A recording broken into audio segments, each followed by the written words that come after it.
తాడేపల్లిగూడెం వేదికగా జరిగిన తెలుగు జన విజయ కేతనం సభలో సీఎం జగన్ పై జనసేన అధ్యక్షుడు పవన్ కళ్యాణ్ తీవ్ర స్థాయిలో మండిపడ్డారు. జగన్, నేను తెలుగు మీడియంలోనే చదువుకున్నాను, సంస్కారం ఉన్నందునే నీలా మాట్లాడలేకపోతున్నా. ఓ సామాన్యుడు రాజకీయాలు చేస్తే తట్టుకోలేకపోతున్నారు. నిన్ను అధపాతాళానికి తొక్కే వామనుడి పాదం నేను. వ్యూహాలు రచిస్తాం, జగన్ కోటలు బద్దలు కొడతాం. సిద్ధం సిద్ధం అంటున్నావు, కానీ నీకు నేను యుద్ధాన్ని ఇస్తున్నా. 5 రెడ్ల కోసం 5 కోట్ల మంది ప్రజలు తిప్పలు పడుతున్నారు.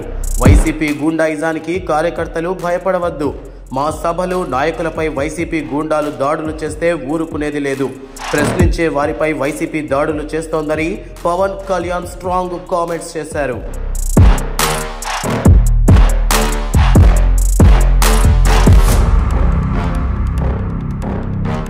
నాతో నడిచే వాళ్లే నా వాళ్ళు. ఓడినప్పుడు మీతోనే ఉన్నాను, గెలిచినా మీతోనే ఉంటాను. పవన్తో స్నేహం అంటే చచ్చేదాకా, వైరం అంటే అవతలివాడు చచ్చేదాకా. సలహాలు ఇచ్చేవాళ్ళు కాదు, పోరాడేవాళ్ళు కావాలి. శక్తి సామర్థ్యాలు చూసుకునే 24 అసెంబ్లీ, 3 పార్లమెంటు స్థానాలకు ఒప్పుకున్నాం. టీడీపీ జనసేన సహకారంతోనే ప్రజలకు భవిష్యత్తు ఉంటుంది. ప్రజాస్వామ్య పరిరక్షణ కోసమే పొత్తులు పెట్టుకున్నాం. టీడీపీ జనసేన సహకరించుకుంటేనే ప్రజలకు భవిష్యత్తు ఉంటుంది.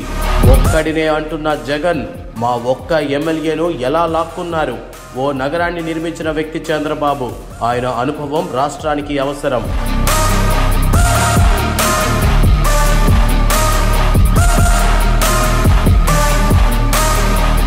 రాష్ట్ర ప్రజలకు మంచి భవిష్యత్తు ఇవ్వాలనేదే మా ఉద్దేశమన్న పవన్ కళ్యాణ్ 25 కిలోల బియ్యం ఇచ్చేందుకు కాదన్నారు.